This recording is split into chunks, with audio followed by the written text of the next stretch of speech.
Hello students. तो आज का हमारा टॉपिक है आयरन डेफिशिएंसी एनीमिया। अभी आयरन डेफिशिएंसी एनीमिया क्या होता है? तो आयरन डेफिशिएंसी एक तरह का माइक्रोसाइटिक हाइपोक्रोमिक एनीमिया होता है। इसका क्या मतलब है कि आयरन डेफिशिएंसी एनीमिया एक माइक्रोसाइटिक हाइपोक्रोमिक एनीमिया है। तो जहां भी एनीमिया आ जाए उसका मतलब है या तो आपके ब्लड में आरबीसी कम हो गया है, या इसी बात को दूसरे लफ्जों में कहें तो आपके ब्लड में हीमोग्लोबिन की कंसंट्रेशन क्या हो गई है, कम हो गई है। तो इस कंडीशन को एनीमिया बोलते हैं। यहाँ पे मैं कह रहा हूं कि जो आयरन डेफिशिएंसी एनीमिया है वो माइक्रोसाइटिक हाइपोक्रोमिक है। इसका क्या मतलब है? माइक्रोसाइटिक हाइपोक्रोमिक का मतलब है कि जो आपकी आरबीसी जो है उनका जो साइज है वो रिड्यूस हो गया है।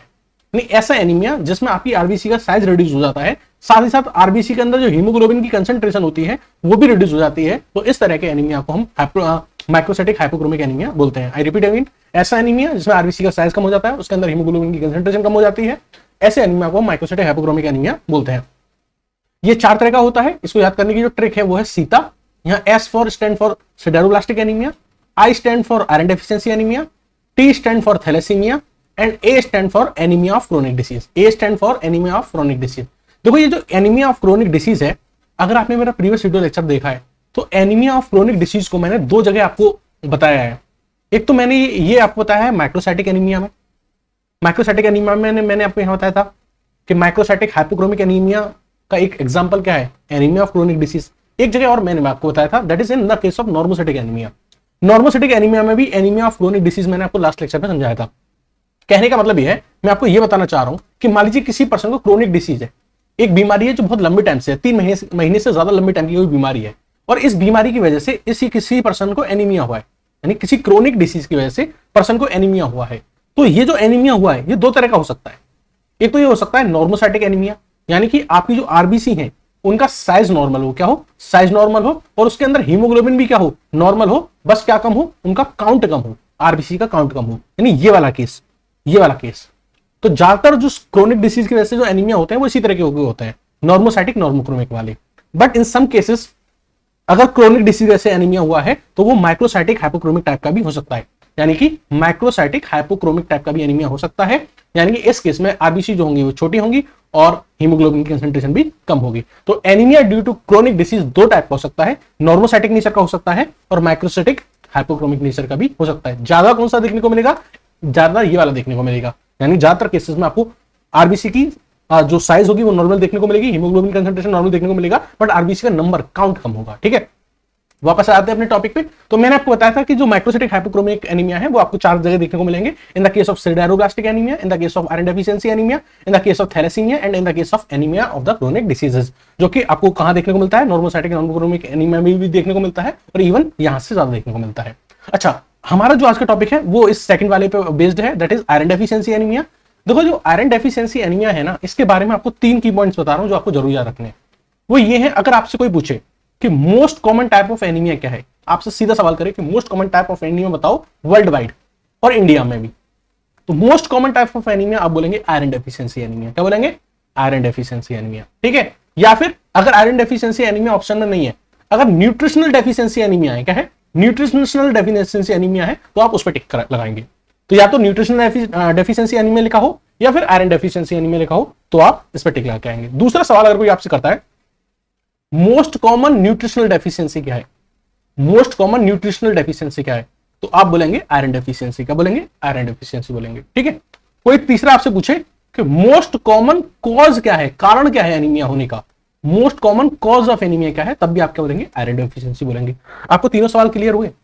पहले सवाल में मैंने आपसे पूछा था कि मोस्ट कॉमन एनीमिया कौन सा है, ऐसा कौन सा एनीमिया है जो सबसे ज्यादा पाया जाता है। तो अगर ऑप्शन में न्यूट्रिशनल डेफिशिएंसी एनिमिया है तो आप वो टिक लगा के आएंगे, नहीं तो ऑप्शन में आयरन डेफिशिएंसी एनीमिया होगा। यही दोनों ऑप्शन में आएंगे, इनमें से आपको जो मिल जाए। अगर दोनों है तो आप न्यूट्रिशनल डेफिशिएंसी एनीमिया पे टिक करेंगे। अच्छा, अगर आपसे पूछे मोस्ट कॉमन न्यूट्रिशनल डेफिशिएंसी क्या है, तो आपका आंसर होना चाहिए आयरन डेफिशिएंसी। कोई पूछे आपसे एनीमिया का मोस्ट कॉमन कॉज क्या है, तब भी आपका आंसर क्या होना चाहिए? Iron deficiency. ठीक है, चलिए आयरन डेफिशिएंसी एनीमिया के ऊपर डिटेल में बात करते हैं। तो आयरन डेफिशिएंसी एनीमिया पे डिटेल्स में बात करने से पहले हमको आयरन के मेटाबॉलिज्म के बारे में बात करना चाहिए कि हम आयरन खा रहे हैं, ये एब्जॉर्ब हो रहा है, ये हमारी बॉडी में जा रहा है, कितना हमको रिक्वायर है, ये कैसे कैसे इसका मेटाबॉलिज्म हो रहा है, वो सब जानेंगे, तब हमको पता चलेगा कि इसकी डेफिशिएंसी क्यों हुई, कैसे हुई। ठीक है, तो अगर मैं बात करूं, हम अपनी जो डाइट लेते हैं, हम जो अपना खाना लेते हैं, तो उसमें जो आयरन प्रेजेंट है उसको हम बोलेंगे डाइटरी आयरन। क्या बोलेंगे? Dietary iron. ये खाना हमारे स्टमक में जाता है, फिर हमारी स्मॉल इंटेस्टाइन में जाता है। हमारी स्मॉल इंटेस्टाइन का जो पहला पार्ट है उसको हम बोलते हैं ड्यूडेनम। तो स्मॉल इंटेस्टाइन के ड्यूडेनम वाले पार्ट में ये क्या होता है, आयरन का एब्जॉर्प्शन होता है। आयरन का क्या होता है, एब्जॉर्प्शन होता है। लेकिन जिस आयरन का एब्जॉर्प्शन होता है, हमारी डाइट में दो तरह के आयरन होते हैं।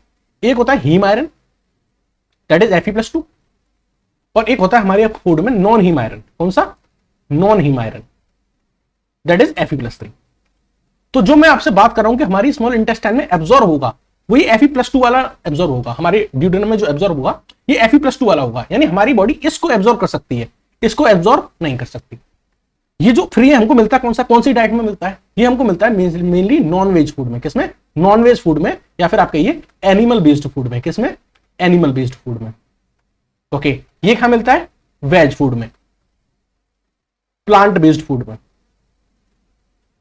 तो इंडिया में तो ज्यादातर लोग वेज है, तो क्या उनको आयरन नहीं मिलता, मिलता है। देखो वो खाते तो यही डाइट है, नॉन हीम वाली डाइट खाते हैं, बट हमारी बॉडी में ये जो नॉन हीम आयरन है ये हीम आयरन में कन्वर्ट हो जाता है, और ये कन्वर्ट होता है in the presence of an enzyme, that enzyme is known as divalent cytochrome B reductase enzyme. Repeat again, divalent cytochrome B reductase enzyme. तो हमारी डाइट में जो नॉन हीम वाला आयरन है, Fe+3 वाला आयरन है, ये Fe+2 वाले आयरन में कन्वर्ट हो जाता है with the help of enzyme, that enzyme is divalent cytochrome B reductase enzyme. मैंने आपको क्या बताया, जो आयरन का एब्जॉर्प्शन होगा वो कहां होगा, ड्यूडेनम में होगा। आयरन का एब्जॉर्प्शन किस फॉर्म में होता है, Fe2+ की फॉर्म में एब्जॉर्प्शन होता है। बताया था ना, एब्जॉर्प्शन जो होगा ड्यूडेनम में वो Fe+2 की फॉर्म में प्रेजेंट होगा। हमारी डाइट में Fe+2 और Fe+3 दोनों होते हैं, तो Fe+2 तो डायरेक्टली एब्जॉर्ब हो जाएगा, लेकिन Fe+3 की फॉर्म में है तो उसको पहले Fe+2 में कन्वर्ट होना पड़ेगा, and that will be convert with the help of divalent cytochrome B reductase enzyme. चलिए इसको एक चार्ट की फॉर्म में पूरी बात को डिटेल में समझते हैं। तो ये आप हैं और आप क्या कर रहे हैं, डाइट ले रहे हैं, ठीक है। अब इस डाइट में आपके दो तरह के आयरन है, नॉन हीम वाला आयरन भी है और हीम वाला भी आयरन भी है, ठीक है। दोनों तरह के आयरन आपकी बॉडी में जा रहे हैं, फिर ये आपकी स्मॉल इंटेस्टाइन में पहुंचते हैं। स्मॉल इंटेस्टाइन में क्या होता है कि जो Fe+2 वाला था ये तो डायरेक्टली एब्जॉर्ब हो जाएगा, क्योंकि यहां पे DMT प्रेजेंट है। क्या है, डाइवेलेंट मेटल ट्रांसपोर्टर, ठीक है। तो ये क्या है आपका DMT, यहां पे चैनल्स हैं, क्या है, आयन चैनल्स हैं, ये चैनल्स हैं, इनका नाम है DMT, डाइवेलेंट मेटल ट्रांसपोर्टर। तो डाइवेलेंट यानी +2, तो ये Fe+2 को क्या करेंगे, डायरेक्टली अपने अंदर ले लेंगे। तो Fe+2 तो अंदर चला गया, but what about this Fe+3 जो आपके खाने में Fe+3 था, इस Fe+3 को पहले Fe2+ में कन्वर्ट करना पड़ेगा, और उसको कन्वर्ट कौन करता है, मैंने बताया था divalent cytochrome B reductase enzyme. अभी थोड़ी देर पहले बताया था ना, उसी एंजाइम की हेल्प से ये Fe+3 जो होता है वो पहले Fe+2 में कन्वर्ट होता है, और एक बार ये Fe+2 में कन्वर्ट हो गया तो जैसे ये एब्जॉर्ब हुआ था with the help of DMT, उसी तरीके से with the help of DMT ये भी एब्जॉर्ब हो जाता है। तो अंदर अब आपके क्या पहुंचेगा, ये क्या है, ये किसके अंदर पहुंच रहा है, ड्यूडेनल सेल के अंदर। मैंने बताया था ना आयरन का एब्जॉर्प्शन कहां होता है, ड्यूडेनम में। ड्यूडेनम क्या है, स्मॉल इंटेस्टाइन का पहला वाला पार्ट। तो ड्यूडेनम की सेल में इस आयरन का एब्जॉर्प्शन हुआ। अब ये जो आयरन ड्यूडेनल सेल में जो पहुंच गया है, इसके पास दो चीजें होती हैं, दो ऑप्शन होते हैं। अगर हमारी बॉडी के पास, हमारे ब्लड के पास पहले से बहुत सारा आयरन है तो ये यही रहेगा और इससे कहेगा कि तुम स्टोर हो जाओ, ड्यूडेनल सेल में ही स्टोर हो जाओ, और ये स्टोर होता है in the form of ferritin, in the form of ferritin. तो अगर हमारे ब्लड के पास, ये है हमारा ब्लड कैपिलरी, ठीक है, ये हमारा ब्लड कैपिलरी, अगर हमारे ब्लड कैपिलरी के पास ऑलरेडी बहुत सारा आयरन है तो ये जो आयरन आया था ये यहीं स्टोर हो जाएगा इन द फॉर्म ऑफ फेरिटिन। और जब भी हमें आयरन की जरूरत होगी तब इस फेरिटिन से हम वापस क्या कर लेंगे, अपना आयरन ले लेंगे। लेकिन अगर हमारे ब्लड को जरूरत है, अगर हमारे ब्लड को क्या है, आयरन की जरूरत है, तो क्या करेगा वो, एक चैनल्स होते हैं, इन चैनल का नाम है फेरोपोर्टिन। क्या नाम है, फेरोपोर्टिन, इन शॉर्ट बोल रहा हूं FP, फेरोपोर्टिन। तो ये फेरोपोर्टिन जो होते हैं इनको खोल दिया जाता है, और इन फेरोपोर्टिन को जब हम खोल देते हैं तो ये आयरन कहां आ जाता है, ब्लड में आ जाता है। बात समझ में आ गई। अगर जरूरत नहीं थी तो फेरिटिन की फॉर्म में स्टोर करवा दिया, और जरूरत पड़ी तो फेरोपोर्टिन को खोल दिया और इस आयरन को कहां ले लिया, ब्लड में ले लिया। अच्छा, अब जो आयरन ब्लड में आया है वो किस फॉर्म में है, Fe+2 की फॉर्म में। अब देखो बहुत खतरनाक बात होती है, अब क्या होता है, इस Fe+2 वाले आयरन को अगेन कन्वर्ट किया जाता है Fe+3 वाले आयरन में। रिपीट अगेन, Fe+2 वाला जो आयरन आया था इसको वापस Fe+3 में कन्वर्ट किया जाता है, ठीक है। क्यों किया जाता है, क्योंकि हमको इससे हीमोग्लोबिन बनाना है, और हीमोग्लोबिन के लिए जो आयरन चाहिए वो Fe+3 चाहिए। फिर एक बात आती है कि सर ये कन्वर्ट क्यों किया था, यहाँ पे हमें तो पहले ही Fe+3 मिल रहा था वेज डाइट से, अच्छी बात थी। वो इसलिए कन्वर्ट किया गया था क्योंकि Fe+3 वाला जो था वो यहाँ एब्जॉर्ब नहीं हो सकता था, तो बस उसको एब्जॉर्ब कराने के लिए हमको उसको कन्वर्ट करना पड़ा था Fe+2 में। तो यहां जो ब्लड में Fe+2 आया है इसको हम अगेन Fe+3 में कन्वर्ट करेंगे with the help of hephaestin enzyme and the ceruloplasmin. Ceruloplasmin को कौन बनाता है? लिवर बनाता है। सेरुलोप्लाज्मिन जो एंजाइम है उसको कौन बनाता है? लिवर बनाता है। और जो हेफेस्टिन प्रेजेंट है, हेफेस्टिन और सेरुलोप्लाज्मिन दोनों क्या करेंगे? इस Fe+2 को Fe+3 में कन्वर्ट कर देंगे। अब ये जो Fe+3 में कन्वर्ट हुआ है ना आयरन, ये आयरन जो Fe+3 में कन्वर्ट हुआ है, इसका क्या होगा? हमारे ब्लड में एक और प्रोटीन होती है जिसका नाम होता है प्लाज्मा ट्रांसफेरिन। क्या होती है? Plasma transferrin. ये क्या होती है? ये आयरन का ट्रांसपोर्टर होती है। क्या होती है? आयरन का ट्रांसपोर्टर होती है। जैसे अपनी गाड़ी होती है ना, पर्सनल गाड़ी, तो ये आयरन की पर्सनल गाड़ी है जिसका नाम है प्लाज्मा ट्रांसफेरिन। क्या नाम है? Plasma transferrin. तो जो Fe+3 में यहाँ पे जो आयरन कन्वर्ट हुआ है, ये अपनी इस गाड़ी में बैठ जाएगा जिसका नाम है प्लाज्मा ट्रांसफेरिन। Plasma transferrin. अब ये जो गाड़ी है प्लाज्मा ट्रांसफेरिन, ये एक गाड़ी जो होती है वो 6 आयरन के मॉलिक्यूल को लेके जा सकती है। मैक्सिमम कैपेसिटी 6 आयरन के मॉलिक्यूल को मैक्सिमम भी बिठा के ले जा सकती है। बट हमारे ब्लड में प्लाज्मा ट्रांसफेरिन का अमाउंट बहुत ज्यादा है, काफी ज्यादा है। वो बहुत सारे आयरन को ले जा सकता है। तो जब बहुत सारी हमारे पास गाड़ियां हैं तो जरूरी थोड़ा है कि एक ही गाड़ी में हम 6 लोगों को भर देंगे। ठीक है, तो फिर क्या करते हैं? मैक्सिमम हमने जो देखा है कि एक ट्रांसफेरिन का जो मॉलिक्यूल है वो यूजुअली 2 आयरन को ही लेके जाता है, क्योंकि बाकी भी तो ट्रांसफेरिन है, वो खाली बैठे रहेंगे। तो 2 तुम इस गाड़ी पे बैठ जाओ, 2 उस गाड़ी पे बैठ जाओ, 2 उस गाड़ी पे बैठ जाओ। लेकिन अगर कोई पूछे मैक्सिमम एक कितना बैठा सकता है, मैक्सिमम बैठा सकता है 6, बट यूजुअली हमने देखा कि बैठा के कितने लोगों को लेके जाता है? 2 ही को लेके जाता है। बाकी से कह देता है पीछे वाली जो गाड़ी है उसमें बैठ जाओ, वो भी तो खाली आ रही है। ठीक है, तो but it usually carry 2 iron molecule. अच्छा, प्लाज्मा ट्रांसफेरिन जो आयरन का ट्रांसपोर्टर है, ये इसने अपने ऊपर आयरन को बिठाया और इसको लेके चल दिया पूरी बॉडी में। पूरी बॉडी में इसको लेके तो चल देता है, बट इसकी जो मेन जरूरत है ना, जो प्राइम जरूरत है, वो है बोन मैरो में। बोन मैरो में सेल्स होती हैं जिनको बोलते हैं एराथ्रोब्लास्ट। क्या बोलते हैं? एराथ्रोब्लास्ट। एराथ्रोब्लास्ट क्या है? ये प्रीकर्सर सेल्स हैं आरबीसी की। ये वो सेल्स हैं जो आगे चल के आरबीसी बनाएंगी। और आपको पता है आरबीसी के पास हीमोग्लोबिन होता है, तो वो हीमोग्लोबिन तैयार तो होना चाहिए, आगे चल के इनको आरबीसी में कन्वर्ट होना है। इन एराथ्रोब्लास्ट को आगे चल के आरबीसी में कन्वर्ट होना है, और आरबीसी के पास हीमोग्लोबिन होता है, तो हीमोग्लोबिन वाला काम जो है वो यही बोन मैरो में यही स्टार्ट कर देती है। अगर आपने मेरा प्रीवियस वीडियो लेक्चर देखा है तो मैंने आपको बताया था कि ये बोन मैरो है। बोन मैरो में जो हमारी स्टेम सेल्स होती हैं वो कई स्टेजेस में जाती हैं, कई स्टेजेस में जाती हैं। ठीक है, कॉलोनी फॉर्मिंग यूनिट एराथ्रोसाइट्स, ये फिर फर्दर बहुत सारे स्टेजेस में जाएगा और तब जाके क्या बनाएगा? आरबीसी बनाएगा। बात समझ में आई? बात समझ में आई? तो ये जो एराथ्रोसाइट्स हैं, ये जो एराथ्रोसाइट्स हैं, ये वाली स्टेज, ये वाली जो स्टेज है, ये वाली, इसको क्या चाहिए? आयरन चाहिए। यहीं से हीमोग्लोबिन बनना स्टार्ट हो जाएगा। एराथ्रोब्लास्ट बोलते हैं इनको। तो बेसिकली इसका जो मेन काम था, जो आयरन, ये वाला जो आयरन है, इसका मेन काम कहां है? बोन मैरो में। बोन मैरो में भी किसको काम है? इसका एराथ्रोब्लास्ट सेल को काम है, उनको हीमोग्लोबिन बनाना है। तो ये आयरन इन बोन मैरो के अंदर जाता है और किसको सप्लाई हो जाता है? इन एराथ्रोब्लास्ट सेल को सप्लाई हो जाता है ताकि ये हीमोग्लोबिन बना सके। अच्छा, इसके अलावा ये हमारी बॉडी के और पार्ट्स में भी जाता है।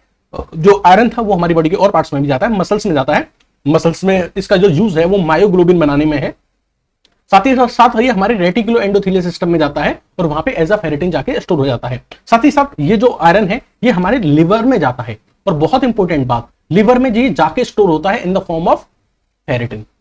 तो आयरन का एब्जॉर्प्शन फॉर्म क्या है? Fe+2। I repeat again, iron का एब्जॉर्प्शन फॉर्म क्या है? Fe+2। आयरन का ट्रांसपोर्टेशन फॉर्म क्या है? Fe+3। किसके साथ मिलके? इसके साथ मिलके, प्लाज्मा ट्रांसफेरिन। प्लाज्मा ट्रांसफेरिन के साथ मिलके Fe+3। स्टोरेज फॉर्म क्या है? फेरेटिन। और फेरेटिन में जो आयरन होता है वो किस फॉर्म में होता है? Fe+3। समझ में आ रही है बात? एब्जॉर्ब होगा Fe+2 की फॉर्म में, ट्रांसपोर्ट होगा Fe+3 की फॉर्म में with the help of plasma transferrin, store होगा in the form of ferritin Fe+3 की फॉर्म में। तो लिवर में जाके ये स्टोर होता है, लेकिन जब लिवर में स्टोर होता जाएगा एक लिमिट से ज्यादा जब स्टोर होगा ना, तो लिवर क्या करेगा? एक एंजाइम रिलीज करेगा जिसका नाम है हेप्सिडिन। बहुत इंपॉर्टेंट है this hepcidin, very important. It is a regulator of iron, it is master regulator of iron. जब लिवर के पास हद से ज्यादा आयरन हो जाता है ना, जब उसकी एक्सेस हो गई, उसकी लिमिट के बराबर जमा हो गया, जब एक्सेस आ रहा है, तो फिर लिवर क्या करेगा? इस हेप्सिडिन को रिलीज करेगा। ये हेप्सिडिन क्या करता है? ये जाके इस जो फेरोपोटिन था ना, जो एब्जॉर्ब कर करके ब्लड में ला रहा था, इन ड्यूडेनल सेल से एब्जॉर्ब कर करके कहां ला रहा था? ब्लड में ला रहा था इस आयरन को। इन ट्रांसपोर्टर, ये जो फेरोपोटिन है, इनको जाके क्या कर देता है? बंद कर देता है। तो when iron excess the limit, iron जब एक लिमिट से ज्यादा एक्सेस होगा तो हेप्सिडिन जो है वो रिलीज करेंगे और वो फेरोपोटिन को बंद कर देंगे। इसका मतलब ये हुआ कि जैसे ही हेप्सिडिन का लेवल ज्यादा होगा, लिवर हेप्सिडिन रिलीज करेगा तो आयरन का एब्जॉर्प्शन क्या हो जाएगा? कम हो जाएगा, क्योंकि हेप्सिडिन जो होता है वो फेरोपोटिन पे जाके एक्ट करेगा और फेरोपोटिन को बंद कर देगा। तो it inhibit iron absorption, blood में आयरन को नहीं जाने देगा, यही बंद कर देगा इस चैनल को। तो hepcidin inhibit iron absorption by inhibiting ferroportin, ferroportin को इनहिबिट कर देता है, आयरन का एब्जॉर्प्शन बंद कर देता है। साथ ही साथ हमारी बॉडी को जब भी नीड होती है वो फेरिटिन, ये जो स्टोरेज फॉर्म है, इससे भी तो आयरन लेती रहती है, तो इससे भी मना कर देता है कि भाई आयरन रिलीज मत करो, आयरन ऑलरेडी बहुत है ब्लड में। अगर कहीं से फेरिटिन लीक कर रहा है, ये फेरिटिन क्या है, स्टोरेज फॉर्म है, इस स्टोरेज फॉर्म से कभी भी आयरन लिया जा सकता है, तो इस स्टोरेज फॉर्म से अगर कहीं भी आयरन की सप्लाई हो रही है तो इससे भी मना कर देता है। तो दोनों जगह फेरोपोर्टिन से भी कह देता है कि आयरन का ब्लड में एब्जॉर्प्शन रोक दो, और जो फेरिटिन है, अगर कहीं से फेरिटिन से आयरन सप्लाई हो रही है तो उनसे भी कह देता है कि ऑलरेडी बहुत है, मत दो किसी को, स्टोर रखो, पैसा का स्टोर रखो, ये काम आएगा आगे चलो। बात समझ आई? So hepcidin is the master regulator of the iron absorption. इतनी बात समझ आ गई? चलिए अब आगे बात करते हैं। तो हमने बात कर रहे हैं बेसिकली हम आयरन के ट्रांसपोर्टेशन, आयरन के एब्जॉर्प्शन और आयरन के यूटिलाइजेशन, स्टोरेज के बारे में बात कर रहे हैं। तो मैंने आपको बताया था कि आयरन का जो ट्रांसपोर्टेशन जो होता है वो किस फॉर्म में होता है, ट्रांसफेरिन, ये बताया था ना आपको, ये आप देख रहे होंगे ट्रांसफेरिन। तो आयरन ट्रांसफेरिन जो है ये क्या है, ट्रांसपोर्ट फॉर्म ऑफ आयरन है, और इसमें आयरन किस फॉर्म में ट्रांसपोर्ट होता है, Fe+3 की फॉर्म में, आप देख रहे हैं। अच्छा, आइडियली अगर मैं बात करूं तो मैंने आपको क्या बताया था कि एक ट्रांसफेरिन का जो मॉलिक्यूल होता है वो 6 मॉलिक्यूल को लेके जा सकता है आयरन के, बट वो प्रैक्टिकली 2 ही लेके जाता है। तो अगर लेके 6 जा सकता है बट लेके 2 जा रहा है तो 2/6 इंटू 100 यानी कि कितना परसेंट सैचुरेशन है, 33% पे ही क्या आता है, सैचुरेशन आ जाता है। 6 ले जाने की कैपेसिटी है, 2 ही ले जा रहा है, 2/6 इंटू 100 यानी कि 33% पे ही क्या आ रहा है, इसका सैचुरेशन आ रहा है। This is called as transferrin saturation. ठीक है। अच्छा, ये जो प्लाज्मा ट्रांसफेरिन है, ये इस आयरन को लेके कहां जाते हैं, तो मैंने आपको बताया था ना 3 जगह जाते हैं।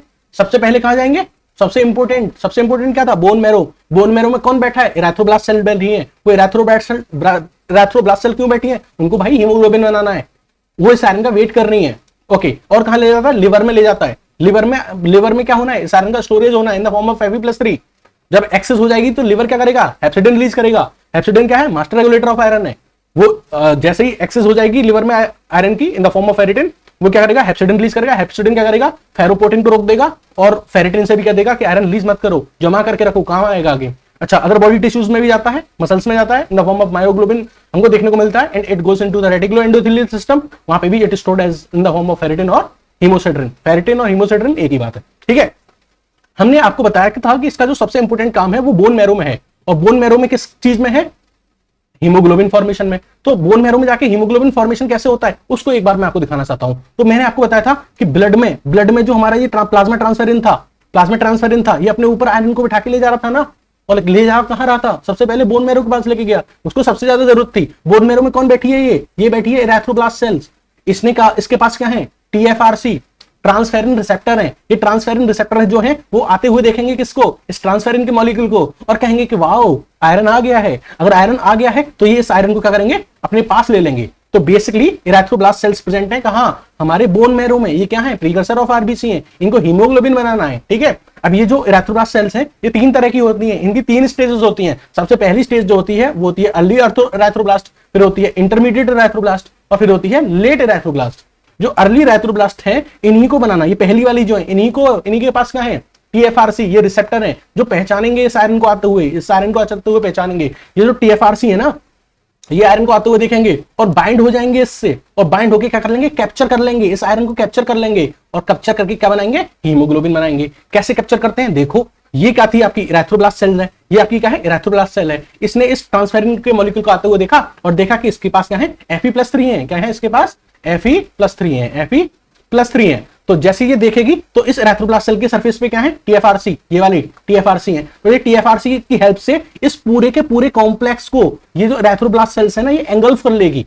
किसकी हेल्प से, इस रिसेप्टर की हेल्प से। इरेथ्रोब्लास्ट सेल के पास क्या थे, TFRC ट्रांसफेरिन रिसेप्टर थे। उन ट्रांसफेरिन रिसेप्टर ने क्या किया, इस पूरे के पूरे ट्रांसफेरिन मॉलिक्यूल को, जिसके ऊपर 2 आयरन के मॉलिक्यूल्स हैं, इनको पूरा का पूरा एंगल्फ कर लिया। तो पूरा का पूरा एज अ कंप्लीट कॉम्प्लेक्स के फॉर्म में एब्जॉर्ब कर लेते हैं, और एब्जॉर्ब करके क्या बना लेते हैं, एंडोजोम बना लेते हैं। क्या बना लेते हैं, एंडोजोम। तो जो पूरा का पूरा कॉम्प्लेक्स अंदर इन्होंने एब्जॉर्ब कर लिया है, ये जो कॉम्प्लेक्स होता है ये एब्जॉर्ब होता है in the form of endosome. अच्छा, अभी कॉम्प्लेक्स में क्या है, ये ट्रांसफेरिन मॉलिक्यूल और आयरन के मॉलिक्यूल एक दूसरे से जुड़े हुए हैं, इनको अलग करना पड़ेगा, क्योंकि हमें ट्रांसफेरिन नहीं चाहिए हीमोग्लोबिन बनाने के लिए, हमें तो आयरन चाहिए हीमोग्लोबिन बनाने के लिए। तो इनके बीच में थोड़ी दूरी पैदा करो। दूरी पैदा कैसे होगी, हमें क्या करना पड़ेगा, इस साइटोप्लाज्म का पीएच कम करना पड़ेगा, इस एंडोजोम का पीएच कम करना पड़ेगा, एंडोजोम के आसपास पीएच कम करना पड़ेगा। जैसे ही आप पीएच कम करेंगे तो ये ट्रांसफेरिन अलग हो जाएगा और आयरन अलग हो जाएगा।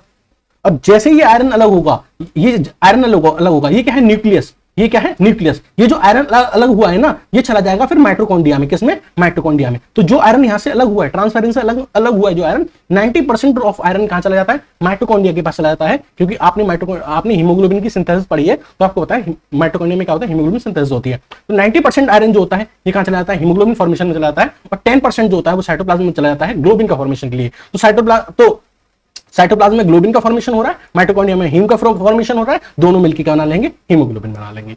बात समझ में आ गई, इतनी बात समझ में आ गई कैसे हीमोग्लोबिन का फॉर्मेशन हुआ। एक और इंपॉर्टेंट आपको बतानी है, मैंने आपको बताया कि जो इरेथ्रोब्लास्ट सेल थी ये 3 स्टेजेस में होती हैं, अर्ली, इंटरमीडिएट, लेट। देखो बनाना यही, इन्हीं को स्टार्ट करना होता है। अर्ली और इरेथ्रोब्लास्ट होती है ना, इन्हीं को बनाना स्टार्ट करना पड़ता है, और लेट इरेथ्रोब्लास्ट तक आते आते हीमोग्लोबिन बन चुका होता है, काफी हीमोग्लोबिन बन चुका होता है।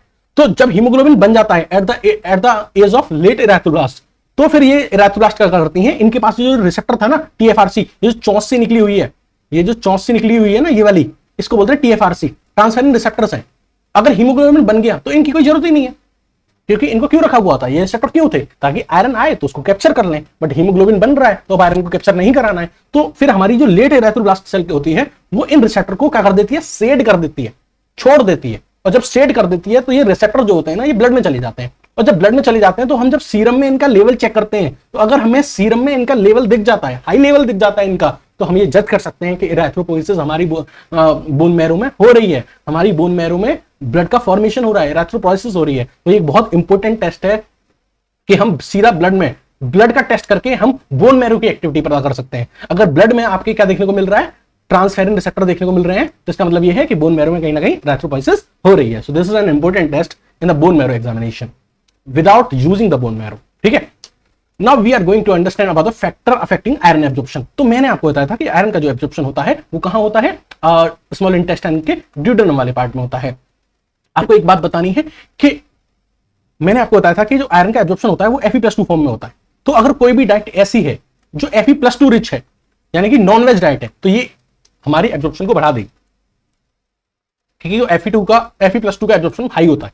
Fe3 होगा तो उसको पहले Fe+2 में कन्वर्ट होना पड़ेगा, तो इसका एब्जॉर्प्शन क्या होता है, स्लो होता है। तो अगर ऐसी डाइट है जो Fe+2 रिच है तो उसका एब्जॉर्प्शन हाई होगा, Fe+3 रिच वाली है तो उसका एब्जॉर्प्शन कम होगा। ठीक है, अगर आप अपने फूड के साथ कोई एसिड ले रहे हैं तो उसका एब्जॉर्प्शन बढ़ जाता है, आयरन का एब्जॉर्प्शन बढ़ जाता है। यानी अगर आप आयरन की डाइट के साथ कोई एसिड ले रहे हैं, एसिडिक सब्सटेंस खा रहे हैं, तो इसका एब्जॉर्प्शन बढ़ जाता है, आयरन का एब्जॉर्प्शन बढ़ जाता है। लेकिन अगर आप आयरन की डाइट के साथ कोई एल्कलाइन सब्सटेंस ले रहे हैं, एल्कलाइन फूड खा रहे हैं, तो आयरन का एब्जॉर्प्शन घट जाता है। इसलिए हम कहते हैं अगर आप स्पिनच खा रहे हैं, पालक खा रहे हैं, तो उस पर हल्का सा लेमन डाल लीजिए, तो इस स्पिनच का जो आयरन होगा ना, उसका एब्जॉर्प्शन का लेवल और बढ़ जाएगा। तो कोई भी एसिडिक चीज, इवन हमारे जो स्टमक में HCl होता है, वो भी हमारे आयरन के एब्जॉर्प्शन को बढ़ाता है। अगर किसी के पेट में HCl नहीं निकलेगा, एक्लोराइडिया कंडीशन बोलते हैं उसको, तो उसका आयरन का एब्जॉर्प्शन नहीं होगा, आयरन का एब्जॉर्प्शन बहुत कम होगा। तो अगर हमारे फूड में एसिडिक पोर्शन है तो वो आयरन के एब्जॉर्प्शन को बढ़ाता है, चाहे वो अमीनो एसिड हो, चाहे वो हमारी विटामिन सी हो। तो हमारा फूड में वो सब्सटेंस, खट्टे फल, हमारे फूड में वो सब्सटेंस जो एसिडिक नेचर के हैं, वो हमारे आयरन के एब्जॉर्प्शन को बढ़ाते हैं। इवन हमारे स्टमक का जो HCl होता है वो भी आयरन के एब्जॉर्प्शन को बढ़ाता है। लेकिन अगर हमारे फूड में एल्कलाइन फूड है तो वो आयरन के एब्जॉर्प्शन को घटाएगा। Milk, tea, coffee, phytate, tannate, pancreatic secretions, ये सारी चीजें जो होती हैं ये आयरन के एब्जॉर्प्शन को घटाती हैं। तो अगर आप आयरन के सप्लीमेंट ले रहे हैं तो ध्यान रखें, दूध के साथ नहीं लेने हैं, चाय के साथ नहीं लेने हैं, कॉफी के साथ नहीं लेने हैं, या किसी भी एल्कलाइन सब्सटेंस फूड के साथ नहीं लेने, एसिडिक के साथ लेने। ठीक है, फिजियोलॉजिकल कंडीशन की बात करें तो प्रेगनेंसी और हाइपोक्सिया के केस में आयरन का एब्जॉर्प्शन बढ़ जाता है, और अगर मान लीजिए इन्फ्लेमेशन डिसऑर्डर है तो उस केस में आयरन का एब्जॉर्प्शन घट जाता है। अगर आपके फूड में EDTA और टेट्रासाइक्लिन्स प्रेजेंट है तो भी आयरन का एब्जॉर्प्शन घट जाता है। तो ये तो हमने बात करी उन फैक्टर्स के बारे में जो आयरन के एब्जॉर्प्शन को घटाते हैं या बढ़ाते हैं। एक बार बात कर लेते हैं कि नॉर्मल वैल्यू क्या है आयरन की। तो हमारे अगर हम ब्लड में बात करें तो ब्लड में जो नॉर्मल आयरन की जो वैल्यू होती है वो होती है 50 to 150 माइक्रोग्राम पर DL। ठीक है, अगर मैं अपने टोटल बॉडी में देखूं तो ये तो मैंने आपका ब्लड में बताया, microgram, repeat again, 50 to 150 microgram पर DL। मैं अपनी टोटल बॉडी में अगर देखूं, मेरी पूरी टोटल बॉडी में कितना आयरन है, तो मेरी पूरी बॉडी में 4 to 5 ग्राम आयरन है। इसमें से 65 to 80% जो होता है वो अकेला हीमोग्लोबिन बनाने में काम आता है। 4 से 5 ग्राम का अगर मैं 65 to 80% देखूं तो हीमोग्लोबिन बनाने में काम आ रहा है। रेस्ट 4% मायोग्लोबिन बनाने में, मसल्स बनाने में, और 15 to 30% as a ferritin store होता है in the liver and reticuloendothelial system and the duodenal cells. 1% जो होता है वो इंट्रा सेल्यूलर ऑक्सीडेशन कंपाउंड में प्रेजेंट होता है, एंजाइम्स में प्रेजेंट होता है, एंड 0.1% जो होता है वो कहां प्रेजेंट होता है, प्लाज्मा ट्रांसफेरिन प्रोटीन के पास। मैंने आपको बताया था ना वो टीएफ जो था वो अपने ऊपर ले लेके घूम रहा है आयरन को, है ना, Fe+3 को लेके घूम रहा है, तो वो कितना है, दैट इज 0.1%। ठीक है, तो टोटल बॉडी का ऐसे डिस्ट्रीब्यूटेड है। अगर हम बात करें डेली रिक्वायरमेंट क्या है, एक एडल्ट की जो मेल की डेली रिक्वायरमेंट होती है वो होती है 8 mg per day, and in the form of in the females per day requirement is 18 mg per day in the females. क्यों, फीमेल में होता है मेंस्ट्रुएशन, मेंस्ट्रुएशन में होता है ब्लड लॉस होता है, तो आयरन लॉस होता है, हीमोग्लोबिन लॉस होता है, इसलिए फीमेल में रिक्वायरमेंट ज्यादा है। लॉस ऑफ आयरन की बात करें, एक एडल्ट चाहे मेल हो फीमेल हो 1 mg पर डे लूज करती है in the form of urine, in the form of faeces, in the form of stool, in the form of sweat. ठीक है, टोटल जो भी एक्सक्रीशन है 1 mg पर डे हो जाता है। फीमेल में थोड़ा एक्स्ट्रा होता है during the menstruation, 25 mg in one menstrual cycle. अगर वन मेंस्ट्रुअल साइकिल में 50 ml ब्लड लॉस हुआ है फीमेल का, तो इसका मतलब ये है 25 mg उसका जो ब्लड आयरन है वो क्या हो चुका है, लॉस हो चुका है। 25 mg आयरन एक मेंस्ट्रुअल साइकिल में जो कि 50 ml की है उसमें आयरन का लॉस हो जाता है। अच्छा, अब हम बात करते हैं, ये तो हमने नॉर्मल मेटाबॉलिज्म समझा, अब हम बात करते हैं कि आयरन डेफिशिएंसी होती कैसे। एब्जॉर्प्शन पढ़ा, स्टोरेज पढ़ी, कौन से फैक्टर बढ़ा देंगे वो पढ़ा, कौन से फैक्टर घटा देंगे वो पढ़ा। अब हम बात करने जा रहे हैं कि कॉज क्या है, आखिर आयरन डेफिशिएंसी क्यों हो रही है। तो now we are going to discuss about the cause of iron deficiency anaemia. तो सबसे मेन कॉज तो ये है न्यूट्रिशनल डेफिशिएंसी। ठीक है, कि भाई खाना ही नहीं मिल रहा है, बिलो द पॉवर्टी लाइन बहुत जनता है इंडिया में एंड अक्रॉस। तो लैक इन डाइट सबसे बड़ी बात है कि हाई आयरन डिमांड है बट डाइट में उतना आयरन मिल नहीं रहा है। बिकॉज क्या होता है कि जितना भी हम आयरन लेते हैं ना फूड में, उसका सिर्फ 10% एब्जॉर्ब हो पाता है। तो एक तो इंसान को डाइट ही कम मिल रही है, और दूसरी बात जितनी डाइट मिलती है ना उसका 10%, जितना डाइट में होता है उसका 10% ही एब्जॉर्प्शन हो पाता है। तो डिमांड ज्यादा है बट डाइट में कम है और एब्जॉर्प्शन कम है। और कुछ केसेस में डिमांड बहुत ही ज्यादा हाई होती है, लाइक एक फीमेल प्रेग्नेंट है तो उसकी डिमांड बहुत ज्यादा है, एक लैक्टेटिंग वुमन है उसकी डिमांड बहुत ज्यादा है, ग्रोइंग चाइल्ड है बच्चा बड़ा हो रहा है, एल्डरली लोग हैं, पेरीमीनोपॉजल वाले लोग हैं, फीमेल्स हैं, तो वहां भी आयरन की डिमांड ज्यादा होती है बट सप्लाई कम होती है। तो lack in the diet is the main cause of the iron deficiency anaemia. ठीक है, पहली चीज। चलो डाइट है अच्छी दे रहे हैं हम, सप्लीमेंट भी दे रहे हैं, उसके अलावा क्या रीजन हो सकते हैं, तो उसके अलावा रीजन हो सकता है इंपेयर्ड एब्जॉर्प्शन, कि डाइट में जा रहा है, सप्लीमेंट में जा रहा है बट एब्जॉर्प्शन नहीं हो रहा है। एब्जॉर्प्शन क्यों नहीं हो रहा है, एब्जॉर्प्शन इसलिए नहीं हो रहा है कहीं ना कहीं ड्यूडेनम में दिक्कत है, क्योंकि एब्जॉर्प्शन कहां होता है आयरन का, ड्यूडेनम में। तो वहां कोई ड्यूडेनल का डिसीज है, कोई इंटेस्टिनल या ड्यूडेनल डिसीज है जिसकी वजह से एब्जॉर्प्शन नहीं हो रहा है, कोई क्रोनिक डायरिया है, गैस्ट्रोक्टोमी है, सीलिएक स्प्रूज है। सीलिएक स्प्रूज क्या होता है, एक ऑटोइम्यून डिसऑर्डर होता है जिसमें आपकी इंटेस्टाइन डैमेज हो जाती है। तो खाने जो आयरन है उसका एब्जॉर्प्शन ड्यूडेनम में होना है, तो ड्यूडेनम में ही अगर कोई दिक्कत है, कोई डिसीज है, तो उसकी वजह से आयरन का एब्जॉर्प्शन नहीं हो पाएगा। ठीक है, तीसरा क्या रीजन हो सकता है, पहला main important lack in diet, दूसरा भाई ड्यूडेनम में कोई दिक्कत है क्योंकि एब्जॉर्प्शन वही होना है, तीसरा main reason chronic blood loss. Blood loss हो रहा है बहुत लंबे टाइम से, जीआईटी, पेप्टिक अल्सर है बंदे को, गैस्ट्रिक कैंसर है, हीमोरॉइड्स हो रहे हैं, हुकवर्म डिसीज है, तो गैस्ट्रोइंटेस्टिनल ट्रैक्ट से ब्लड लॉस हो रहा है क्रोनिक किसी डिसीज की वजह से, यूरिनरी ट्रैक्ट में कोई लीजन है, कोई अल्सर है, किडनी में है, पेल्विक रीजन में है, ब्लैडर में कोई कैंसर है या लीजन है, उसकी वजह से क्रोनिक ब्लड लॉस हो रहा है। तो ब्लड लॉस हो रहा है तो आरबीसी कम हो रही है, हीमोग्लोबिन कम हो रहा है, उसकी वजह से एनीमिया हो रहा है। जेनिटल ट्रैक्ट, रिप्रोडक्टिव ट्रैक्ट की वजह से यूट्राइन कैंसर है, मीनोरेजिया है, हैवी मेंस्ट्रुअल ब्लीडिंग हो रही है, उसकी वजह से ब्लड लॉस हो रहा है। That also the cause of anaemia. अब हम बात करेंगे stages of iron deficiency anaemia. तो 3 स्टेजेस होती हैं आयरन डेफिशिएंसी एनीमिया की। स्टेज 1 होती है स्टेज ऑफ डिक्रीज स्टोरेज। अगर किसी पर्सन को आयरन डेफिशिएंसी एनीमिया हो रहा है तो उसकी स्टेज 1 क्या होती है, डिक्रीज इन द स्टोरेज। देखो लाइक आपके पास पैसे, तो आपने पैसे बैंक में जमा कर रखे और वो बैंक में जमा है फेरिटिन की फॉर्म में, तो आपके पास जब गरीबी आएगी तो आपका बैंक बैलेंस क्या होगा, डाउन। तो जो स्टोरेज मनी था आपके पास वो कम होता जाएगा। तो स्टेज 1 में क्या होता है कि जो आपके पास स्टोरेज फेरिटिन होता है उसका लेवल डाउन होता है। ओके, एक मिनट। तो हम बता रहे थे कि अगर आयरन डेफिशिएंसी एनीमिया है, आयरन डेफिशिएंसी हो रही है, तो सबसे पहले जो आपका स्टोर आयरन है फेरिटिन वो कम होगा, चलो बैंक बैलेंस गया। दूसरा stage of iron, second stage क्या होती है, stage of iron deficiency erythropoiesis.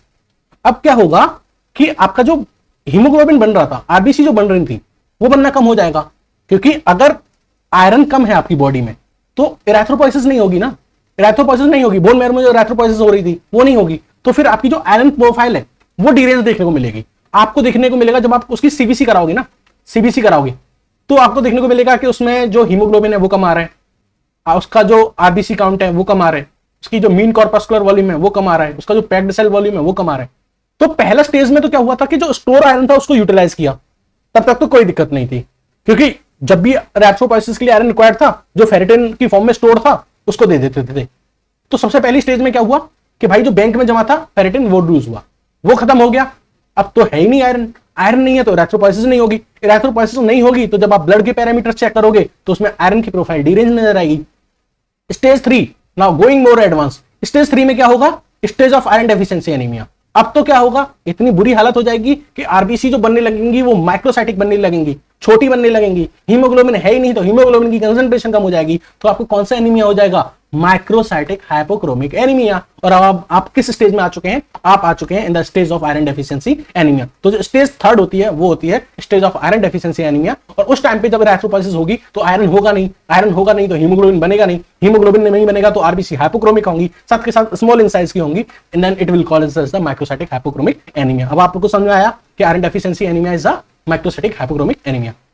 अच्छा, क्लिनिक प्रेजेंटेशन की बात करते हैं कि पेशेंट में कैसे हम डायग्नोस करेंगे। तो क्लिनिक प्रेजेंटेशन अगर आप एनीमिया की बात करें, कोई भी एनीमिया हो, this is for any anaemia, weakness होगी, थकान होगी, सांस लेने में दिक्कत होगी, स्किन पेलर होगी, येलोइश होगी, म्यूकस मेम्ब्रेन स्क्लेरा, आंखों के नीचे देखोगे तो पेलर दिखेगा, टंग देखोगे तो व्हाइट पेलर दिखेगी, पेल कलर की दिखेगी टंग, स्क्लेरा पेल कलर के दिखेंगे, ठीक है। ओल्ड पेशेंट होगा तो उसके एंजाइना पेन होगा और कंजेस्टिव कार्डियक फेलियर भी देखने को मिल सकता है। ये जो सारी चीजें हैं ये आपको किसी भी एनीमिया में कॉमनली देखने को मिलती हैं। अब थोड़ा आयरन डेफिशिएंसी एनीमिया की तरफ और बढ़ते हैं, उसमें देखने की एपिथेलियल टिश्यू में आपको क्या क्या चेंजेस देखने को मिलते हैं। तो इन the case of iron deficiency anaemia जो नेल्स आपको देखने को मिलते हैं, नेल्स में आपको कोइलोनाइकियासिस देखने को मिलती है, यानी नेल्स जो होते हैं वो स्पून शेप्ड के हो जाते हैं, चम्मच की तरह, जिसके अंदर की तरफ ऐसे करके बाहर जाते हुए। मैं आपको ड्रॉ करके देखता हूं, उसके जो नेल्स होंगे ना वो इस तरीके से गड्ढे की तरफ बाहर की तरफ निकले होंगे, इस तरीके से, यानी एक इस तरह की मून शेप होती है ना उस तरह की, ऐसे करके अंदर की तरफ बाहर जाते हुए ऐसे उसके नेल्स हो जाएंगे, ठीक है, स्पून शेप्ड नेल्स हो जाएंगे। टंग आप देखोगे, this is normal tongue, this is normal tongue, and this is atrophic glossitis. Atrophic glossitis आपको कहां देखने को मिलती है, in the case of iron deficiency anaemia. तो आयरन डेफिशिएंसी एनीमिया में आप टंग देख रहे हैं, चकते चकते जो बन रहे हैं इसमें, ठीक है, in the case of iron deficiency anaemia it is known as atrophic glossitis. अच्छा, यहां पे in the corner of the lips आपको क्या देखने को मिलेगा, in the mouth angular stomatitis, क्या देखने को मिलेगी, एंगुलर स्टोमेटाइटिस देखने को मिलेगी।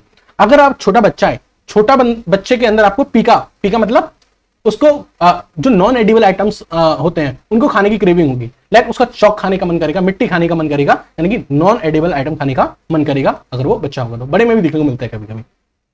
साथ ही साथ प्लम्बर विजन सिंड्रोम देखने को मिल सकता है। प्लम्बर विजन सिंड्रोम क्या होता है, इसको हम पेटरसन कैली ब्राउन सिंड्रोम भी बोलते हैं। यूजुअली देखा जाता है मिडिल एज्ड फीमेल्स में। इसमें 3 चीजें देखने को मिलती हैं।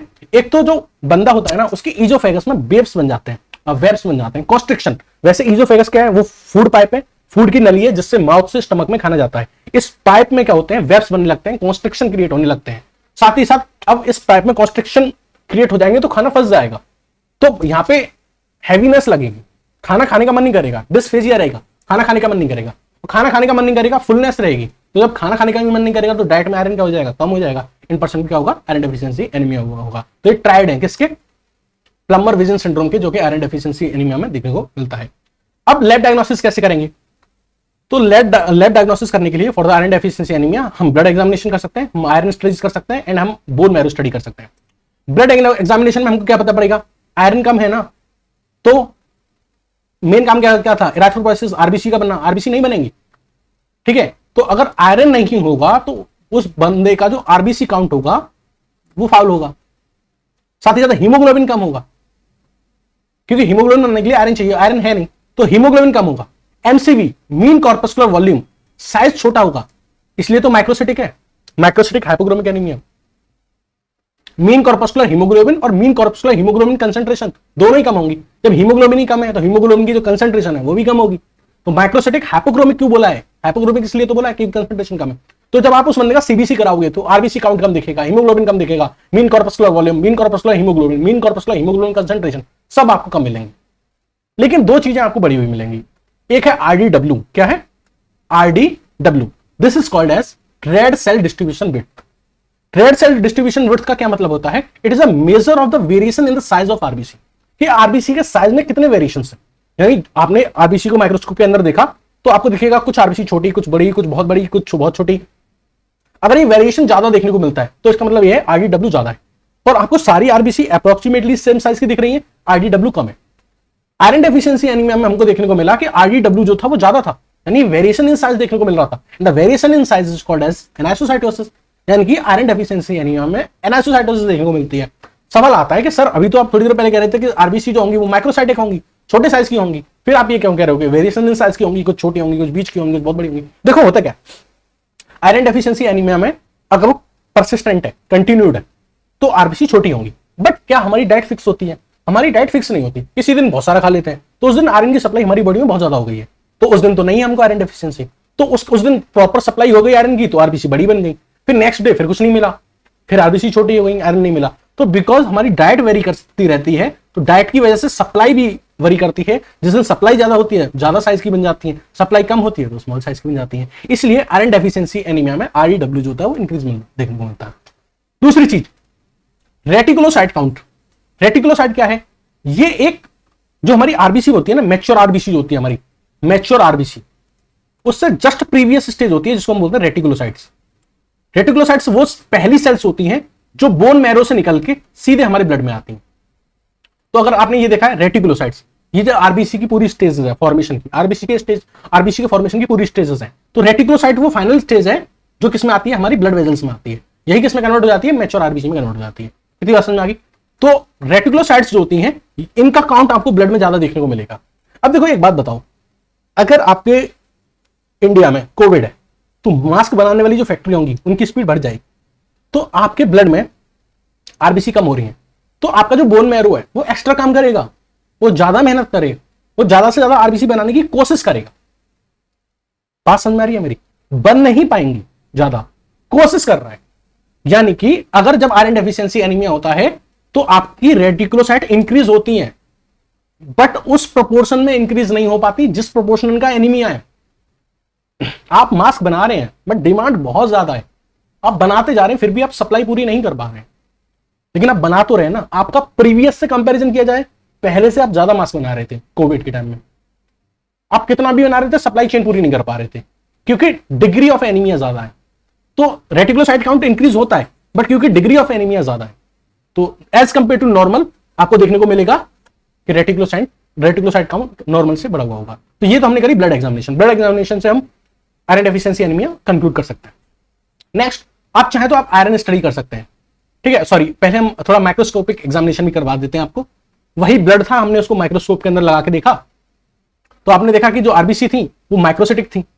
अब आप कैसे कंपेयर करके बताएंगे कि ये छोटी आरबीसी है? तो हम जब कंपैरिजन करते हैं आरबीसी का, तो हम लिम्फोसाइट के साथ करते हैं। तो यहां जो आपको एल दिख रहा है, this is lymphocyte, this is lymphocyte, और ये जो आपको दिख रही है दिस, ये क्या है? आपकी आरबीसी। तो as compare to the lymphocyte, RBC are small, they are microcytic. आप ये देख रहे होंगे ये खाली खाली है, these are like open, empty, hypochromic है, इनके अंदर हीमोग्लोबिन कम है। यूजुअली क्या होता है, normally RBC contain a central zone of pillar that is usually 1/3 size of RBC. Usually ये देखा गया है कि जो सेंट्रल 1/3 होता है वो पेल कलर का होता है, एंड रेस्ट जो होता है वो बहुत डार्क रेड होता है। बट हमने यहां देखा कि आरबीसी कंप्लीटली क्या है? पेल कलर है। जो साइड वाला डार्क कलर की जो पार्ट होता है वो भी कैसे हमको देखने को मिला? पेल कलर का देखने को मिला। 1/3 जो सेंट्रल होता है वो पेल होता है, बट यहां तो साइड वाला जो है ये भी पेल देखने को मिल रहा है। तो आयरन डेफिशिएंसी एनीमिया में 1/3 जो सेंट्रल पेल दिखना था उससे ज्यादा पेल देखने को मिलता है। आरबीसी लुक एम्प्टी, खाली खाली दिखती है। Sometimes RBC hardly have any haemoglobin, कभी कभी तो होता ही नहीं है, नेग्लिजिबल होता है। It looks like the empty ring, ring की तरह दिखती है खाली आरबीसी। इसको बोलते हैं लेप्टोसाइट और पेसारी सेल्स। क्या बोलते हैं? लेप्टोसाइट और पेसारी सेल्स। तो दीज आर द लेप्टोसाइट्स और पेसारी सेल्स, खाली रिंग लाइक। ओके, और हमने आपको बताया था कि जब आप आरबीसी देखेंगे तो आपको क्या देखने को मिलेगा? एनाइसोसाइटोसिस देखने को मिलेगा। कुछ आरबीसी छोटी होंगी, कुछ बड़ी होंगी। रीजन वही, डाइट वाला। जिस दिन ज्यादा डाइट मिल गई उस दिन बड़ी बन गई, जिस दिन कम मिली उस दिन छोटी बन गई, ठीक है। कभी कभी क्या होता है, पेंसिल लाइक सेल भी दिखती हैं, इनको हम पेंसिल सेल बोलते हैं। तो with the help of size shape भी चेंज होती है due to the lack of haemoglobin, due to the iron deficiency. ये जो आप देख रहे हैं ना यहाँ पे, ये आप जो देख रहे हैं ये, this is a pencil shape RBC, this is called a pencil cell. तो बेसिकली हमने क्या देखा in the case of iron deficiency anaemia, size भी कम होता है, वेरी करता है, एनासोसाइटोसिस देखने को मिलती है, शेप भी वेरी करती है, जिसको हम बोलते हैं पोइक्लोसाइटोसिस। क्या बोलते हैं? पोइक्लोसाइटिस। तो आपको एनासोसाइटिस देखने को मिलती है, पोइक्लोसाइटोसिस देखने को मिलती है, हीमोग्लोबिन कम देखने को मिलता है, एमसीवी कम देखने को मिलता है, मीन कॉर्पस्कुलर हीमोग्लोबिन कम देखने को मिलता है, मीन कॉर्पस्कुलर हीमोग्लोबिन कंसंट्रेशन कम देखने को मिलती है, आरडीडब्ल्यू आपको ज्यादा देखने को मिलता है, और रेटिकुलोसाइट काउंट आपको ज्यादा देखने को मिलता है। ओके, क्लियर है यहां तक? चलो अब बात करते हैं आयरन स्टडी एग्जामिनेशन की। अब सिर्फ आयरन देखना चाहते हैं। आयरन की जब आप स्टडी करेंगे तो जो सीरम है, ब्लड है, उसमें आयरन की कंसंट्रेशन देखेंगे तो कम हो जाएगी, क्योंकि आयरन डेफिशिएंसी एनीमिया है, तो जो ब्लड में फ्लो हो रहा होगा वो आयरन कम ही होगा। ट्रांसफेरिन सैचुरेशन, अब एक बात बताओ, इसको ट्रांसफेरिन क्या है? आयरन को ट्रांसपोर्ट कर लेने वाली प्रोटीन, टीएफ, वही प्लाज्मा ट्रांसफेरिन जो लेके जा रही थी आयरन को। तो जब आयरन कम है तो इसके पास भी तो आयरन कम ही होंगे, तो ट्रांसफेरिन सैचुरेशन भी क्या होगा? कम होगा। फेरिटिन, वो भी तो कम ही होगा ना, जब आयरन है ही नहीं तो स्टोर क्या करोगे, और जो स्टोर था वो तो यूज हो गया ना। बात समझ आ रही है? तो ब्लड में भी आयरन कम होगा, ब्लड में जो ट्रांसपोर्टर है आयरन की, जो गाड़ी है, उसमें भी उसमें भी आयरन कम होगा, जो स्टोरेज फॉर्म में उसमें भी आयरन कम होगा। अच्छा, ये सब तो कम होंगे, लेकिन आयरन स्टडी एग्जामिनेशन में ये तुम देखोगे TIBC, total iron binding capacity, वो बढ़ जाएगी। तुम्हें भूख है, तुम्हारे पास खाना नहीं है, तो आपकी हंगर बढ़ जाती है, आयरन नहीं है, वेट कर रहे हैं कि जैसे आएगा झपट्टा मार देंगे, तो टोटल आयरन बाइंडिंग कैपेसिटी जो होगी वो बढ़ जाएगी। बाइंड करने की जो कैपेसिटी है, एक एक गाड़ी चाहेगी कि मैं 6-6 ले जाऊं, क्योंकि बहुत कमी है, तो टोटल आयरन बाइंडिंग कैपेसिटी जो होगी वो क्या होगी? बढ़ जाएगी, क्योंकि भाई डेफिशिएंसी है, हंगर ज्यादा है, तो टीआईबीसी बढ़ जाएगा। नेक्स्ट, फ्री रैथ्रोसाइट प्रोटोफायरिन, ये भी बढ़ जाता है, एफईपी भी बढ़ जाता है। अभी एफईपी क्या होता है? देखो होता क्या है कि जो आयरन होता है ना Fe+3, ये फ्री पोरफायरिन, किसके साथ? फ्री प्रोटोपोरफायरिन, फ्री प्रोटोपोरफायरिन, इसके साथ मिलकर हीमोग्लोबिन बनाता है। ठीक है, हीम बनाता है, सॉरी क्या बनाता है? हीम बनाता है। तो एक बात बताओ, जब आयरन ही नहीं होगा तो ये दोनों मिलेंगे नहीं, और ये दोनों मिलेंगे नहीं तो हीम बनेगा नहीं। तो अगर ये दोनों मिल नहीं रहे हैं तो ये अकेला है ना, फ्री प्रोटोपोरफायरिन, ये दोनों मिलते तो हीम बनता। अब आयरन है ही नहीं तो ये बेचारा अकेला घूमेगा, अकेला घूमेगा तो इसकी कंसंट्रेशन बढ़ जाएगी। तो एफईपी, फ्री रैथ्रोपोरफायरिन, इसकी वैल्यू जो होती है वो ब्लड में बढ़ जाती है, क्योंकि अकेला घूम रहा है। इसके साथ जुड़ने के लिए आयरन को आना था, वो आयरन नहीं आया, धोखा दे दिया उसने, तो ये अकेला बढ़ेगा, घूमेगा, तो इसलिए इसकी कंसंट्रेशन बढ़ जाएगी। तो कहीं भी अगर आपको ब्लड में फ्री रैथ्रोपोरफायरिन की कंसंट्रेशन बढ़ी हुई मिलती है, it is an indicator of iron deficiency anaemia. So this is the iron examination, iron study examination. अब बात करेंगे बोन मैरो एग्जामिनेशन के बारे में। देखो जो बोन मैरो एग्जामिनेशन है वो गोल्ड स्टैंडर्ड टेस्ट है to identify iron deficiency anaemia, most specific test है for determining iron deficiency anaemia. But बात यह है कि बोन मैरो एग्जामिनेशन हम करते नहीं है, क्योंकि जो बात आपको ब्लड एग्जामिनेशन से ही पता चल जा रही है, तो क्या जरूरत है कि बोन मैरो में आप नीडल डालोगे? मतलब सुई से काम चल जा रहा है तो तलवार निकालने की जरूरत क्या है? मानते हैं कि bone marrow examination is a gold standard test for the iron deficiency anaemia, it is the most specific test for iron deficiency anaemia, but we usually not do, it is invasive, it is painful. Backbone से bone marrow में आप जाके needle डाल के bone marrow का sample निकाल रहे हैं, जब ये आपको क्लिनिकल एग्जामिनेशन से पता पड़ सकती है, ये आपको ब्लड एग्जामिनेशन सीबीसी नॉर्मल से पता पड़ सकती है, तो क्या जरूरत है बोन मैरो एग्जामिनेशन करने की? सो बेसिकली रेगुलर प्रीकर्सर अगर मान लो फिर भी आप कर रहे हैं, आप जिद्दी हैं, तो आप देखेंगे कि जो आपकी आरबीसी की भी जो प्रिकर्सर है और जो नॉर्मोब्लास्ट है वो आपको देखने को मिलती है in the bone marrow examination. Mature cells are microcytic as well as precursor. तो जो मैच्योर सेल्स होती हैं वो बेसिकली ऐसे दिखती हैं like they are precursor cells. तो यूजुअली आपको यही बताना है कि जब आप बोन मैरो एग्जामिनेशन करेंगे तो आप उसमें देखेंगे कि जो प्रीकर्सर सेल्स हैं वो बहुत ज्यादा बढ़ी हुई मिलेंगी, रेटिकुलोसाइट्स भी ज्यादा देखने को मिलेंगी, और प्रीकर्सर जो सेल्स नहीं जो आरबीसी बनाती हैं वो ज्यादा बनते हुए आप उनको देखेंगे, ज्यादा उनका अमाउंट होगा। Okay, so this was all about the examination. Now we will discuss about the treatment of iron deficiency anemia. Treatment में है कि अगर न्यूट्रिशनल डेफिशिएंसी है तो न्यूट्रिशन दो ना। सबसे मेन कॉज क्या था? Nutritional deficiency. दूसरा दिक्कत क्या थी? एब्जॉर्प्शन नहीं हो पा रहा है। तीसरी क्या थी? कोई क्रोनिक डिसीज है, क्रोनिक लॉस है। तो अगर सबसे पहला मेन कॉज न्यूट्रिशनल डेफिशिएंसी है तो न्यूट्रिशन दो, आयरन के सप्लीमेंट दो। आयरन के जो सप्लीमेंट जो मार्केट में टैबलेट्स आती हैं वो फेरस सल्फेट, फेरस फ्यूमरेट या ग्लूकोनेट के फॉर्म में आती हैं। सबसे मोस्ट कॉमन जो हम देते हैं अपने सीएससी में वो है in the form of ferrous sulphate. तो फेरस सल्फेट की फॉर्म में होती है, वही हम देते हैं पेशेंट को। हम 1 वीक तक देते हैं, 1 वीक के बाद उसको बुलाते हैं, उसकी द्वारा सीबीसी करते हैं। सीबीसी द्वारा करते हैं, उसमें चेक करते हैं कि उसकी रेटिकुलोसाइट काउंट बढ़ी कि नहीं। अगर रेटिकुलोसाइट काउंट बढ़ रही है इसका मतलब यह है कि उस पर्सन का जो बोन मैरो वो रेस्पॉन्स कर रहा है उसने आरबीसी बनाना चालू कर दिया, हीमोग्लोबिन बनाना चालू कर दिया है, नाउ इट्स गुड। ठीक है, कुछ और टाइम के लिए 1 to 2 मंथ हम इसको कंटिन्यू करेंगे सप्लीमेंटेशन को। ओके, अगर मान लीजिए न्यूट्रिशनल डेफिशिएंसी नहीं है, कोई अदर कॉज है, तो जो अंडरलाइंग कॉज है उसको आप क्योर करोगे। डाइट के अलावा माल एब्जॉर्प्शन हो सकता है, उस पर्सन को ओरली लेने में कोई दिक्कत हो सकती है, वो वॉमिटिंग कर देता है, तो आप उसको इंट्रावीनसली या इंट्रामस्कुलर दे सकते हैं। इन यूजुअली हम सिंगल डोज देते हैं आयरन डेक्स्ट्रान की, आईवी के फॉर्म में या फिर आईएम, इंट्रावीनस या फिर इंट्रामस्कुलर। पेरेंटरल थेरेपी की बात करें, हैवी मस्कुलर ब्लीडिंग के केस में भी आप आईवी आईएम के फॉर्म में दे सकते हैं ताकि सीवियर एनीमिया ना हो। पेरिएंटल थेरेपी यानी कि आप आयरन का जो ब्लड ट्रांसफ्यूजन करते हैं, ब्लड इन्फ्यूजन करते हैं, वो किस केस में कर सकते हैं, इन the case of severe anaemia, in the case of post operative cases, accidental blood loss, बहुत ज्यादा खून बह गया, खून चढ़ाना पड़ेगा, और या केस जहां पे जो आपका आयरन रिप्लेसमेंट है वो बहुत ज्यादा अर्जेंट है, जैसे एक फीमेल है, उसकी थोड़े टाइम में डिलीवरी होने वाली है, तो सप्लीमेंटेशन से उतना जल्दी खून नहीं बनता है। एक पॉइंट एक जो एक हीमोग्लोबिन का पॉइंट बढ़ने में अप्रोक्सीमेटली 2 वीक्स का टाइम लगता है। सो अगर कोई वुमेन एनीमिया है, सीवियर एनीमिया, उसकी प्रेगनेंसी होने वाली है, तो हम उसको ब्लड ट्रांसफ्यूजन करते हैं। तो this was all about the anaemia. ये वीडियो आपको कैसा लगा कमेंट सेक्शन में बताइएगा। Thank you and have a nice day.